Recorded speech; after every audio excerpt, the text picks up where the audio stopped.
What was she like as a mother? I loved my mother. She was a wonderful mother. She was very warm, warm-hearted, and I always felt that she was on my side, and I felt that she loved me. And and my relationship with my father was, I never felt that. So she was really sort of my haven in times of trouble.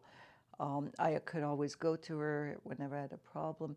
And I would come home from school and we bonded because I would sit at a table and I can talk, and I would talk and talk about what happened in school and, all kinds of things and she would listen. Now, when I was older, I realized she listened, but she would also jump up. And if I said something that she thought was clever, she'd jump up, go and write it down, come back. And, yeah, go on. And many of my sayings found their way into the Tree of Life.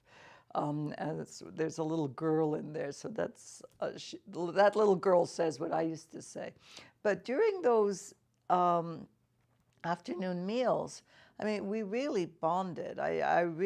She was a very good listener, and she was interested in my life to an extent that I think was really quite remarkable. Because, what was my life? My life was school.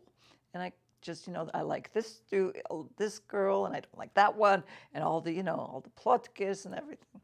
So I think she was a wonderful mother. I mean, I really, she's a very warm-hearted woman altogether, very loving.